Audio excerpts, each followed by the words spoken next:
ұстаздар, қымбатты оқушылар, қадірменді ата-аналар.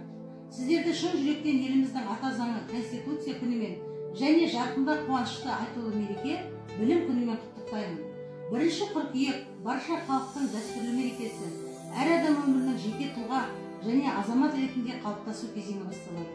21 ғасыр ақпараттық сандық ғасыры. Алаш ардақтысы Мағжан Жұмабаев қазақтың қаны бір, жаны бір жолбасшысы мұғалім деген. Міне қашықтан оқыту мұғалімдер үшін жол бастайтын жаңа тәжірибе, жаңа дағды әрі тың мүмкіндік. Сондай-ақ ұстаздарымыздың цифрлы технологиялар мүмкіндіктерін барынша пайдалану кезеңі. Әлемді әбігерге салған індет елімізді де шарпығаны бәрімізге мәлім. Осыған байланысты үкімет жаппай қашықтан оқытуды қолға алды. Қашықтан оқыту заман талабы. Оқытудың бұл жүйесі сын сағатта халқымыздың ертеңге сенімін арттырып, дүрбелең кезеңдегі қабылданған дұрыс шешім деп білеміз. Оқушыларымыз бен ата-аналарымызға дұрыс насихатталуына, заманауи білім алуға жауапкершілікпен басты біртұтастыққа күш салуымыз. Қашықтан білім алу жүйесі әр оқушының өзіне қажеттілігін ұғынуына, өзіне қажетті білімді іздене отырып үйренуіне мүмкіндік береді. Оқушылардың заманауи білім негізі қаланады. Олардың жан-жақты білімділігі әлемде болып жатқан өзгерістерден сырт қалмауы, ауқымды желіге қосылуы, қажетті ақпараттарды іздеп табуға дағдылануы, ақпаратты қажеттілігіне қарай қолдану алуы қалыптасады. Ұрпағымыз үшін жасалып жатқан ұлағатты жұмыс өз жұмысын береді деп ойлаймын.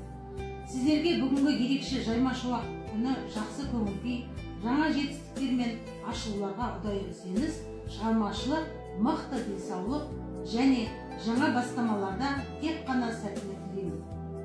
Біздің басты құндылықтарымыз, тәуелсіздігіміз, келісім мен бірлігіміз нығая берсін. Әр шаңыраққа құт береке, ырыс пен ынтымақ тілеймін. Ел іргесі аман, келешегіміз кемел болсын. Біз әрқашан біргеміз.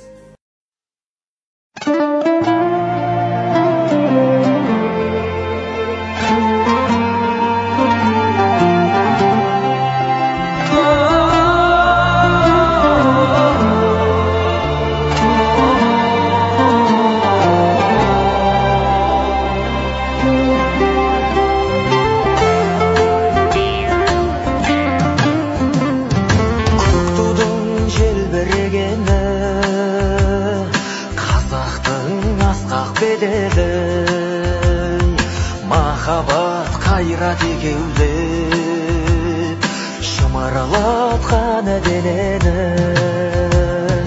көк тудың желбірегені жаныма қуат береді.